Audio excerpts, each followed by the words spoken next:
Hello बच्चों, how are you all? I am Meenu, your mathematics teacher. बेटा हम कर रहे थे chapter number 5, lines and angles of active mathematics class 7, exercise 5.1 complete की थी कल। और now today I am going to start exercise 5.2। ठीक है, वो 5.2 is based upon different angles. तो सबसे पहले एंगल सीख लेते हैं, कौन कौन से एंगल्स होते हैं, उसके बाद एक्सरसाइज स्टार्ट करेंगे। ठीक है, तो मेनली यही एंगल्स होते हैं आपके। जो फर्स्ट क्वेश्चन एक्सरसाइज 5.2 का वो है, तो पहले मैं अलग से सेपरेटली आपको बता देती हूँ। Suppose these are two parallel lines. ठीक है, ये पैरेलल लाइंस है, कहीं भी किसी पॉइंट पे मीट नहीं करती। ये जो डिफरेंस है दोनों का डिस्टेंस, ये सेम रहता है। ठीक है, कहीं भी ये मीट नहीं करती। पैरेलल लाइंस वो लाइंस होती हैं जो कहीं भी जाके मीट ना करे और उनका जो ये डिस्टेंस होता है दोनों में वो भी सेम रहे। कहीं पे भी चल जाओ, ये डिस्टेंस सेम रहता है। ठीक है, these are called parallel lines. तो दो पैरेलल लाइंस हैं, say this is a transversal. Transversal मतलब वो लाइन जो दोनों पैरेलल लाइंस को इंटरसेक्ट करके निकलता है। तो देखो इसमें सबसे पहले पढ़ेंगे हम कॉरस्पॉन्डिंग एंगल्स। कॉरस्पॉन्डिंग एंगल्स कौन से होते हैं? ये दो parallel lines, this is transversal, और एक ही साइड पे एक एंगल ऊपर, एक लाइन जिस इस लाइन के ऊपर और इस लाइन के ऊपर। ठीक है, लेकिन एक ही साइड पे होना चाहिए, इस पैरेलल लाइन के ऊपर, इस पैरेलल लाइन के ऊपर। ये कॉरस्पॉन्डिंग है। इस पैरेलल लाइन के जैसे एंगल 1, एंगल 2। ठीक है, तो हम लिखेंगे angle 1 is equal to angle 2। Corresponding angles equal होते हैं। ठीक है, तो ऐसे ही इस पैरेलल लाइन के नीचे वाला एंगल और इस पैरेलल लाइन के नीचे वाला सेम साइड पे, ये भी कॉरस्पॉन्डिंग है, ये भी कॉरस्पॉन्डिंग है। राइट, लेफ्ट साइड पे आ जाओ, तो एंगल 5 इस पैरेलल लाइन के ऊपर, इस पैरेलल लाइन के ऊपर। ठीक है, ये भी कॉरस्पॉन्डिंग एंगल्स का पेयर है। और इस पैरेलल लाइन के नीचे और इस पैरेलल लाइन के नीचे सेम साइड पे लेने। ठीक है, पैरेलल लाइन के अगर ऊपर लेना दूसरा भी ऊपर लोगे, पैरेलल लाइंस के नीचे लेना दोनों नीचे लोगे। ऐसे ही आप अपोजिट साइड पे angle 7 is equal to angle 8। ये जो चार पेयर्स लिखे हैं मैंने, ये कॉरस्पॉन्डिंग एंगल्स हैं, ये वाले। ठीक है, ये कॉरस्पॉन्डिंग एंगल्स है। कॉरस्पॉन्डिंग का पता चल गया, पैरेलल लाइंस के ऊपर या नीचे नीचे वाले पेयर्स। ठीक है, सेम साइड पे। आगे देखो ऑल्टरनेट एंगल्स। ये दो पैरेलल लाइंस, ये ट्रांसवर्सल हो गया। अब ऑल्टरनेट एंगल्स कौन से होते हैं? ऑल्टरनेट मतलब आमने सामने वाले। एक मतलब जैसे इस पैरेलल लाइन के नीचे मैं ये एंगल ले रही हूँ और दूसरा एंगल इस पैरेलल लाइन के लेफ्ट साइड लूंगी मैं। ठीक है, ऐसे आमने सामने वाले ऑल्टरनेट, इन्हें बोलते हैं ऑल्टरनेट इंटीरियर, क्योंकि ये पैरेलल लाइन के इन साइड है ना, ये इन साइड है। Angle 1 is equal to angle 2। ये भी इक्वल होते हैं, ऑल्टरनेट इंटीरियर एंगल्स बोला जाता है ना, आमने सामने वाले एंगल्स। ठीक है, अगर मैं एंगल 3 लूँ तो उसके अपोजिट मैं एंगल 4 यहाँ पे लूँगी। ठीक है, लेने नीचे ही है, पैरेलल लाइन के नीचे, पैरेलल लाइन के सॉरी, ये पैरेलल लाइन के नीचे आएगा, ये पैरेलल लाइन के ऊपर आएगा, लेकिन अपोजिट साइड पे। ये पैरेलल लाइन के नीचे आ गया और ये वाला एंगल पैरेलल लाइन के ऊपर आ गया, लेकिन अपोजिट साइड पे। ये होते हैं ऑल्टरनेट इंटीरियर एंगल्स। ठीक है, आमने सामने अपोजिट साइड पे। 3 4 1 2, these are alternate interior angles. ठीक है, इन्हें मैं रब कर देती हूँ। अब देखो ऑल्टरनेट एक्सटीरियर कौन से हैं? ऑल्टरनेट एक्सटीरियर, एक्सटीरियर मतलब बाहर वाले। अगर मैं ये एंगल लूँ, इसके अपोजिट मैं इधर लूँगी। ठीक है, पैरेलल लाइन के ऊपर राइट साइड, पैरेलल लाइन के नीचे left side. Right angle angle 1 is equal angle 2 होगा। ये मैं अब एक्सटीरियर बता रही हूँ आपको। ठीक है, दोनों पैरेलल लाइन के बाहर होंगे, इसलिए एक्सटीरियर बोला जाता है। अगर ये लूँगी थर्ड, तो इधर लूँगी मैं इसके अपोजिट इधर 4, angle 3 is equal to angle 4 होगा। पैरेलल लाइन के ऊपर लेफ्ट साइड, पैरेलल लाइन के नीचे राइट साइड। ठीक है, ये हो गया ऑल्टरनेट एक्सटीरियर, ये इक्वल होते हैं।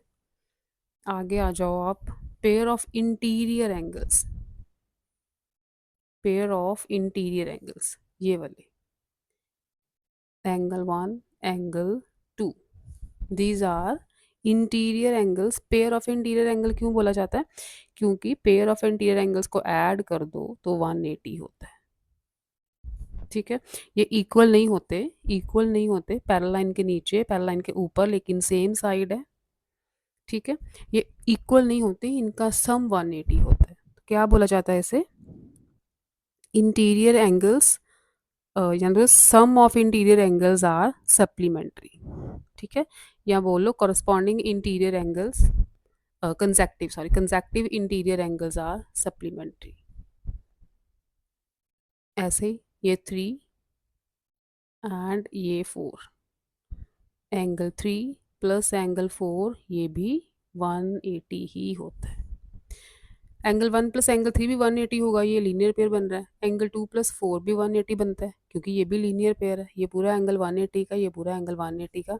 एंगल 1 प्लस एंगल 2 भी 180, एंगल 3 प्लस एंगल 4 भी 180। These are called pair of interior angles. ठीक है, ये इंटीरियर एंगल्स है, नोट कर लो। On same side of transversal लिखा है ना, तो same side of transversal. 1 2 same side पे है, 3 4 सेम साइड्स पे है। फिफ्थ आ गया वर्टिकली अपोजिट एंगल्स। ये पर मैंने शॉर्ट फॉर्म लिखी है वर्टिकली अपोजिट एंगल्स की। अब देखो, ये दो parallel lines and this is a transversal. तो वर्टिकली अपोजिट मतलब बिल्कुल आमने सामने वाले, this angle and this angle. यहाँ पे दो लाइंस इंटरसेक्ट करती हैं इस पॉइंट पे, ये लाइन और ये लाइन इंटरसेक्ट कर रही है, आमने सामने वाले एंगल इक्वल होंगे। Angle 1 is equal to angle 2, क्यों? because they are vertically opposite angles. Similarly angle 3 is equal to angle 4, ये भी vertically opposite है। ठीक है, अगर मैं 5 लूँ तो वो 6 के इक्वल होगा, vertically opposite। अगर मैं एंगल 7 लूँ तो वो एंगल 8 के इक्वल होगा, vertically opposite angles, बिल्कुल आमने सामने वाले। These are called vertically opposite angles, ये equal होते हैं। Angle 1 is equal to angle 2, angle 3 is equal to angle 4, 5 is 6 and 7 is equal to 8। ठीक है, सारे एंगल्स हो गए, मेनली यही एंगल्स हैं आपके 5.2 में, राइट। तो स्टार्ट करते हैं एक्सरसाइज 5.2। फर्स्ट क्वेश्चन ऑलरेडी मैंने स्टेटमेंट लिखी हुई है, डायग्राम भी आपके सामने है। The question is identify the following pair of angles in the figure given below. First is corresponding angles. Pairs लिखने हैं, बस कौन कौन से pairs हैं corresponding angles के। तो जैसे अभी हमने सीखा था एंगल 1 पैरेलल लाइन के ऊपर, पैरेलल लाइन के ऊपर सेम साइड, एंगल 1 एंगल 5, ये पेयर कॉरस्पॉन्डिंग का है। सिमिलरली इधर एंगल 2 एंगल 6 पैरेलल लाइन के ऊपर, पैरेलल लाइन के ऊपर, ठीक है, लेफ्ट साइड पे एंगल 2 एंगल 6, ये कॉरस्पॉन्डिंग है। और 4 एंड 8 पैरेलल लाइन के नीचे हैं दोनों, सेम साइड पे, एंगल 4 एंगल 8 कॉरस्पॉन्डिंग है। Similarly angle 3 angle 7, angle 3 angle 7, ये भी कॉरस्पॉन्डिंग एंगल्स हैं। ठीक है, सेम साइड पे, ऊपर लेने हैं तो ऊपर लेने हैं, नीचे लेने हैं दोनों नीचे लेने हैं, that are corresponding.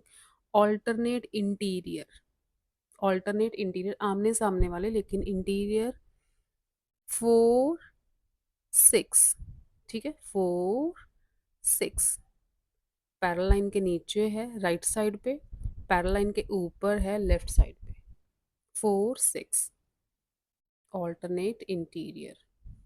Similarly 3 5, 3 5 alternate interior.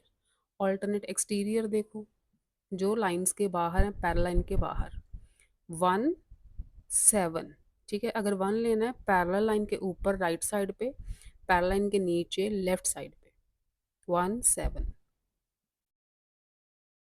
Similarly parallel line के ऊपर लेफ्ट साइड पे, और दूसरा पैरेलल लाइन के नीचे राइट साइड पे, 8। These are alternate exterior.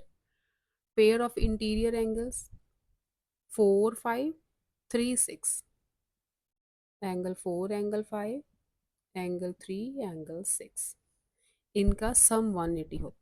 These are not equal, but angle 4 plus angle 5 is 180. Also, angle 3 plus angle 6 is 180 degree. Same side of transversal कहा है ना, तो सेम साइड देखनी है हमने. ठीक है, आगे वर्टिकली अपोजिट आ गए. 1 3, angle 1 angle 3, angle 2 angle 4, pairs लिखने हैं आपने. एंगल 6 एंगल 8 वर्टिकली अपोजिट है. And angle 5 angle 7 vertically opposite है. ठीक है, फर्स्ट क्वेश्चन हो गया. Question number second, find the unknown angles in the following figure if L is parallel to M. L is parallel to M, this line is the transversal. एक angle दे रखा है 70 का, बाकी फाइंड कर लो. ठीक है, तो इजीली फाइंड हो जाएंगे. देखो 70 एंड 2 क्या ये वर्टिकली अपोजिट एंगल्स हैं, इक्वल होते हैं. तो क्या लिखोगे, angle 2 is equal to 70 degree, bracket में रीजन दे दो वर्टिकली अपोजिट एंगल्स. ठीक है, आमने सामने वाले इक्वल होंगे, वर्टिकली अपोजिट एंगल्स हैं. तो यहाँ पे मैं 70 लिख देती हूँ. 2 की वैल्यू आगे आगे देखो 70 is also equal to this angle 4. Parallel line के ऊपर सेम साइड कॉरस्पॉन्डिंग एंगल्स होते हैं. Angle 4 is equal to 70 degree. क्यों, कॉरस्पॉन्डिंग एंगल्स लिखोगे. कॉरस्पॉन्डिंग एंगल्स ये भी इक्वल होते हैं, तो ये भी 70 का हो गया. राइट. अब देखो ये 70 है तो 6 भी 70 का होगा, ये भी vertically opposite. Angle 6 is equal to 70 degree, vertically opposite angles, ये भी 70 का. ठीक हो गया. अच्छा, अब आ जाओ आप. कॉरस्पॉन्डिंग हो गए. अच्छा, interior angles, pair of interior angles देखो. Angle 3 plus angle 70 same side पे है ना, तो angle 3 plus 70 degree is equal to, क्या बोला था मैंने, पेयर ऑफ इंटीरियर एंगल्स का सम क्या होता है, 180.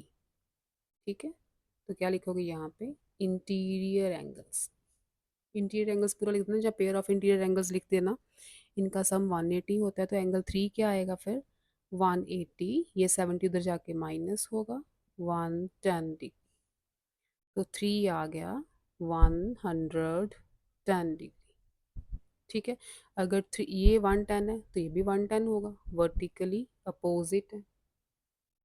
Angle 1 is equal to 110, vertically opposite angles. Right, ये 110. अब देखो बेटा, अगर हम देखें भी ये भी पेयर है इंटीरियर एंगल्स का, पेयर ऑफ इंटीरियर एंगल्स, तो ये भी बन रहा है ना, angle 5 and 70. Also angle 5 plus 70 is equal to 180. Pair of interior angles, pair of interior angles. ठीक है, तो एंगल 5 कितना आ गया फिर, 180 माइनस 70, 110. ये हो गया 110. अगर दिस इज 110 तो 7 भी 110 होगा. ये वर्टिकली अपोजिट एंगल्स है, रीजन दे दो वर्टिकली अपोजिट एंगल्स. ठीक है, सारे आ गए, सारे आ गए. ये भी 110.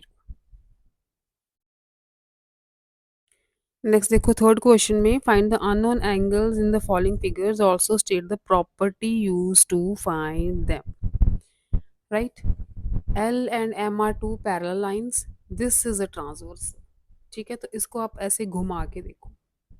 थोड़ी सी फिगर उन्होंने ऐसे पैरेलल लाइंस ऐसे दे दी वर्टिकली, तो आप अगर थोड़ा सा घुमा लोगे, पेपर पे ऐसे नहीं करना, वैसे मैं आपको दिखाने के लिए बना रही हूँ. एल एम ऐसे आपने लेफ्ट साइड पे रोटेट कर दो, और दिस इज अ ट्रांसवर्सल. ठीक है, अब देखना आसान होगा. और N and M, L M, अच्छा एम ऊपर आएगी. ये एम है, ये एल है।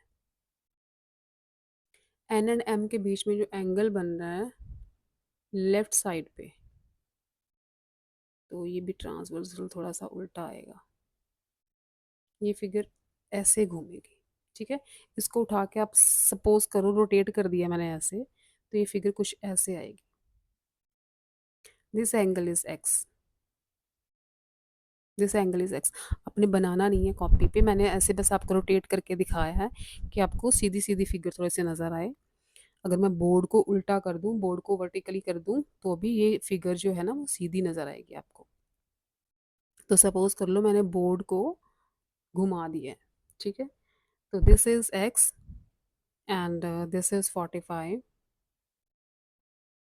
आपको एक्स की वैल्यू फाइंड करनी है और बताना है कौन सी प्रॉपर्टी यूज़ की है इसमें। अच्छा, तो अब देखो ये पैरेलल लाइंस हैं, ये ट्रांसवर्सल है, एंगल 45 एंड दिस एंगल, ये जो दोनों एंगल हैं पैरेलल लाइन के नीचे राइट साइड पे, पैरेलल लाइन के नीचे राइट साइड पे, ये कौन से एंगल्स हैं? सपोज करो दिस इज एंगल 1, मैं नेम दे देती हूँ एंगल 1 का। तो ये कौन से एंगल्स हैं? कॉरस्पॉन्डिंग एंगल्स हैं। तो इस फिगर में देखो 45 एंड यहाँ पे बनेगा, इसे ऐसे देखो आप, 45 एंड एंगल 1, क्या लिखोगे? Angle 1 is equal to 45 degree. ये बन रहे हैं कॉरस्पॉन्डिंग एंगल्स, तो कॉरस्पॉन्डिंग एंगल्स इक्वल होते हैं ना, इसलिए एंगल 1 45 डिग्री आ गया। अगर एंगल 1 45 है तो एक्स भी 45 होगा। These are vertically opposite angles, these are vertically opposite angles. इसे इसे 1 ही रहने दो, क्योंकि आपको डायग्राम में दिखाना है ना कि इसे 1 लिया है हमने। एंगल 1 45 आ गया, तो यहाँ पे लिखो angle 1 is equal to x, vertically opposite angles. This implies x भी कितना हो गया? 45 डिग्री। एक्स भी हो गया 45 डिग्री। सेकंड फिगर में देखो एक्स की वैल्यू फाइंड करनी है। These are parallel lines, this is transversal. तो क्लियरली इस पैरेलल लाइन के नीचे लेफ्ट साइड पे, पैरेलल लाइन के नीचे लेफ्ट साइड पे, ये तो सीधे सीधे करस्पॉन्डिंग एंगल्स बन रहे हैं। तो आप लिखो x is equal to 60 degree corresponding angles, बस कॉरस्पॉन्डिंग एंगल्स। नेक्स्ट है आपका थर्ड, जो सेकंड रह गया।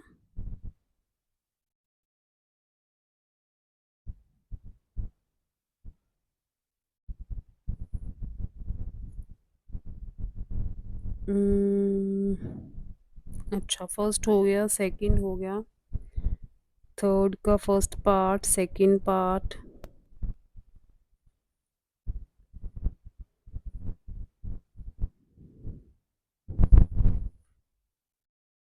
थर्ड का थर्ड पार्ट देखो। P Q R parallel lines and R is a transversal, ठीक है। तो आप अगर लिखना हो आपने तो लिखो P parallel to Q and R is a transversal, R is a transversal. Y की वैल्यू फाइंड करनी है। तो these two angles are pair of interior angles, ठीक है। तो पेयर ऑफ इंटीरियर एंगल्स, यहाँ पे लिखो y plus 100 is equal to 180। Interior angles का सम 180 होता है। क्या लिखोगे? इंटीरियर एंगल्स पेयर ऑफ, लिख लो पेयर ऑफ इंटीरियर एंगल्स। तो y कितना हो गया? 180 माइनस 100, दैट इज 80 डिग्री। इधर L is parallel to M and N is a transversal, ठीक है, ये लाइन लिख देना। Then these are alternate interior angles, आमने सामने वाले, पैरेलल लाइन के नीचे लेफ्ट पे, पैरेलल लाइन के ऊपर राइट पे। तो क्या लिखोगे? x is equal to 55 degree alternate interior angles, ये इक्वल होते हैं, इसका मतलब x भी 55 डिग्री होगा। फिर last is fourth sum. In the following figures find whether L is parallel to M. ठीक है, फाइंड करना है कि एल क्या एम के पैरेलल है। राइट, अगर तो लाइन पैरेलल है तो ऑल्टरनेट एंगल्स, कॉरस्पॉन्डिंग एंगल्स, ठीक है, वर्टिकली अपोजिट एंगल्स, ये सारे इक्वल होते हैं। ठीक है, ये सारे अगर तो लाइन पैरेलल है ना तो ये सारे एंगल्स इक्वल होंगे। अगर आप देख लो मेजरमेंट, अगर तो इक्वल है तो इसका मतलब लाइन पैरेलल है। इसमें देखो 144 और ये वाला एंगल, अच्छा ये पेयर ऑफ इंटीरियर एंगल्स बन रहा है। फर्स्ट पार्ट में ये पेयर ऑफ इंटीरियर एंगल्स बन रहा है, तो यहाँ पे लिखोगे if L is parallel to M, अगर एल एंड एम पैरेलल हो तो 144 प्लस 46 इज इक्वल टू 180 होना चाहिए। ठीक है, पेयर ऑफ इंटीरियर एंगल्स ये 180 के इक्वल होना चाहिए। ऐड करो इसे तो ये आ जाएगा 190। 190 इज नॉट इक्वल टू 180, ये तो 180 आया ही नहीं इनका sum. Pair of interior angles का सम 180 आया ही नहीं है। इसका मतलब so L is not parallel to M. इस केस में L is not parallel to M, L M के पैरेलल है नहीं, क्योंकि इंटीरियर एंगल्स का सम भी अपने पास 180 नहीं आया। अगर लाइंस पैरेलल होती तो इन दोनों का सम 180 आता। ठीक है, सेकंड केस में देखो, these are corresponding angles, parallel line के ऊपर सेम साइड पे, तो क्या लिखोगे 75 degree is equal to 75 degree corresponding angles है, ये कॉरस्पॉन्डिंग एंगल्स है। तो एक लाइन लिख दो, if corresponding angles are equal then L is parallel to M। ठीक है, अगर corresponding angles equal आ रहे हैं इसका मतलब लाइंस पैरेलल हैं ये। थर्ड केस में ये फर्स्ट का है, ये फर्स्ट का, ये सेकंड का। थर्ड केस में आ जाओ, 60 degree is equal to 60 degree, ये हैं alternate interior angles, alternate interior angles. ठीक है, ये दोनों ऑल्टरनेट इंटीरियर है ना, तो अगर ऑल्टरनेट इंटीरियर एंगल्स इक्वल हैं इसका मतलब ये लाइंस भी पैरेलल हैं। If alternate angles are equal, angles are equal, this implies L is parallel to M। ठीक है, इसका भी यस आ जाएगा, इसका भी यस आ जाएगा, फर्स्ट वाले का नो आएगा, फर्स्ट वाले का नो आएगा, दीज आर नॉट पैरेलल। तो ये थी बेटा एक्सरसाइज आपकी 5.2। इसके साथ आपका एक्टिव मैथमेटिक्स क्लास 7 का फर्स्ट टर्म का सिलेबस होता है ख़त्म। ठीक है, जितना भी सिलेबस था आपका फर्स्ट टर्म का पूरा सॉल्व हो चुका है। आप प्लेलिस्ट पे जाओ, विजिट करो चैनल की प्लेलिस्ट, आपको सभी चैप्टर फर्स्ट टर्म के सॉल्व मिलेंगे। ओके बेटा, बाय बाय।